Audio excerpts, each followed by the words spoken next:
Boa tarde, meu nome é Ruth, eu sou recém-entrei no mestrado aqui na área de musicologia. Estou sendo orientada pelo professor Alberto Pacheco numa pesquisa sobre uma cantora portuguesa chamada Cacilda Ortigão.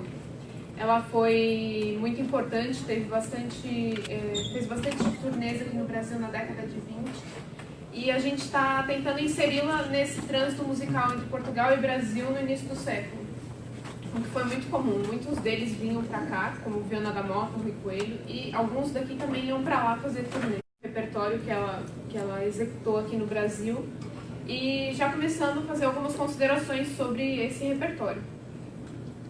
Bom, ela se chama Cacilda Ortigão, nasceu em Portugal e morreu aqui no Brasil. A classificação dela, vocal, é soprano ligeiro, e foi considerada, apelidada pela imprensa brasileira como Rouxinol de Portugal. Aqui embaixo a gente tem uma publicação de 1923, é um livrinho em que constam algumas poesias homenageando essa cantora, algumas críticas. E então aí, Cacilda Ortigão perante a mentalidade de Portugal e do Brasil, representando também essa importância dela, tanto lá quanto cá. Em 1919, ela veio a primeira vez para o Brasil como membro dessa missão artística portuguesa, um grupo de músicos portugueses que veio divulgar a produção musical portuguesa aqui no Brasil. Ela se separou dessa missão artística durante um período e começou já a fazer concertos nas principais cidades. Depois ela retornou em 1921, ficando até 23 aqui. E depois, em 1941, ela vem já para se estabelecer no país, e aí não volta mais para Portugal. A formação dela foi na Itália, então ela, até 1919, era conhecida como cantora de ópera em Portugal. A partir dessa turnê com a missão artística, o que se notou é que praticamente todos os concertos dela tinham composições de compositores portugueses, como o Alberto Sátio, o Oscar da Silva e o Rui Coelho, mas também brasileiros, como Francisco Braga, Araújo Viana e Nicolino Milano. Nesse momento, a pesquisa está delimitada na turnê de 21 por alguns motivos. Foi a maior turnê, que incluiu não só o Brasil, mas também a Argentina. Ela esteve em Buenos Aires.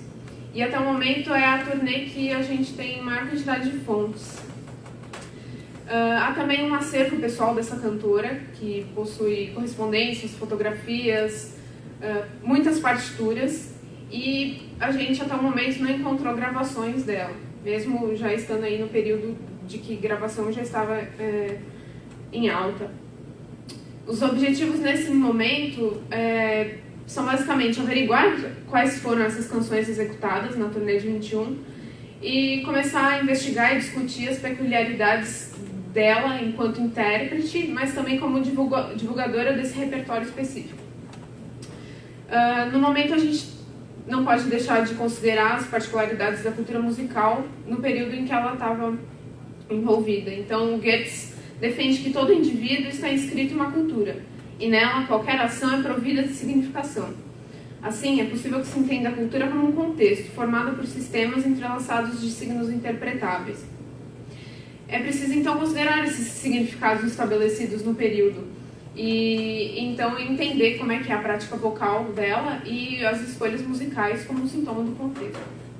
O que tem sido feito, então? Uma busca por fontes.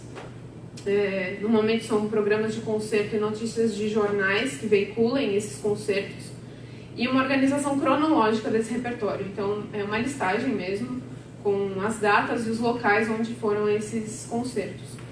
A partir disso, a gente está tentando correlacionar com as partituras que estão no acervo. Então, ver o que ela cantou e o que consta no acervo no momento. Até agora, essa organização está incluindo 25 concertos nas mais diversas cidades, principalmente aí Rio, São Paulo, as gaúchas Porto Alegre, Pelotas e Rio Grande, Buenos Aires, Vitória, Recife e Manaus.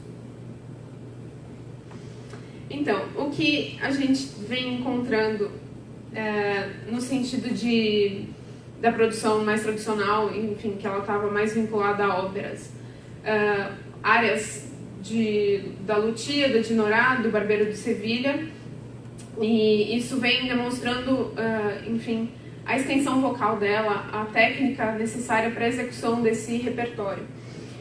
Por exemplo, em Dinorá, na área que ela se propõe a executar, tem algumas modificações nas partituras que ela mesma propôs. E no Barbeiro de Sevilha, além de mudança no tom original, que era, acho que para mezzo-soprano, ela coloca um tom acima, ela insere também ornamentos e escalas. Então, a gente vê um aumento do grau de virtuosismo, uma necessidade de mostrar essa técnica e essa agilidade que ela tanto tinha e portanto, foi apelidada como um rouxinol, né? Das canções luso-brasileiras, que a gente tem interesse em averiguar o que foi cantado, enfim, o que circulou aqui pelo Brasil, aqui eu mostro as que mais foram executadas nessa turnê. Em primeiro lugar, as cotovias, do Sarti, e aí alguns brasileiros, como eu tinha dito. Uma coisa que a gente se questionou foi a presença de canções que são denominadas fado. Então tem esse fado, Canção Triste, do Neupat, que é um português, um fado do Rui Coelho, Fado de Hilário com Variações, e Triste Canção do Fado. E aí, como é que é? Uma soprano cantando fado. Mas afinal, o que é esse fado? O que era o fado no início do século? Então são questões que a gente vem trazendo para seguir com a pesquisa. É interessante, no caso das cotovias aí do Alberto Sarti, que há duas partituras no acervo. Uma delas, a capa diz que foi estreada em Buenos Aires pela Cacedor Tigão. Então ela canta tanto aqui quanto lá. E assim, dos 25 concertos, ela cantou essa canção em pelo menos 20. Então a gente vê essa divulgação do repertório. Mas também, buscando sobre essas canções na internet, em acervos, encontrei uma gravação dessa Cotovias em 1929 por uma cantora brasileira. Ou seja, tem esse eco da divulgação que ela se propõe, ainda continua depois do período que ela esteve assim, concretamente aqui no Brasil. E outra coisa que vem se notando é que essas canções de câmara, essas canções luso-brasileiras, têm pouquíssima característica virtuosística como se encontravam nas óperas. Aqui são mais canções que elogiam Portugal ou elogiam o Brasil, utilizam poemas tanto de poetas portugueses e brasileiros. Uma coisa também que saltou aos olhos no momento foi a majoritária presença de obras de compositores portugueses. Antes de fazer esse levantamento, a ideia era que estava mais ou menos dividido entre brasileiros e portugueses, mas não, há muito mais portugueses. Eu vou colocar um pedacinho dessa canção do Alberto Sarti, é uma outra cantora, 1929, mas só para a gente ter uma ideia do que é essa canção luso-brasileira que ela se propõe a divulgar.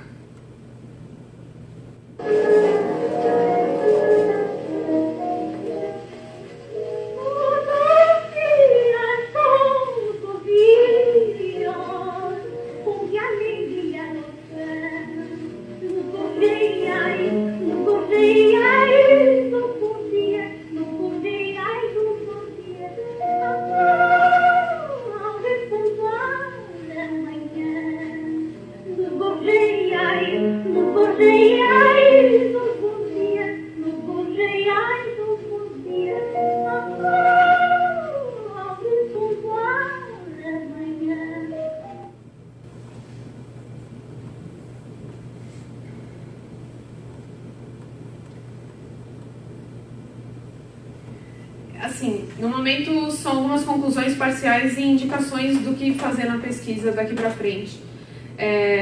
Então, a gente tem como objetivo compreendê-la enquanto cantora, observando a extensão vocal dessas músicas e o grau de virtuosismo proposto tanto por ela quanto pelos próprios compositores.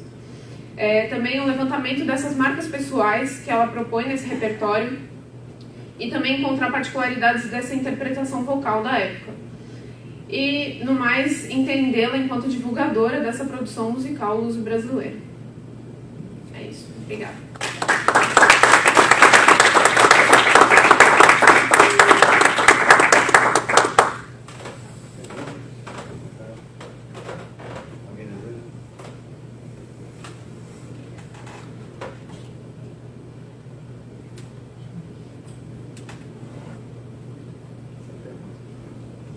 Bastante claro, claramente.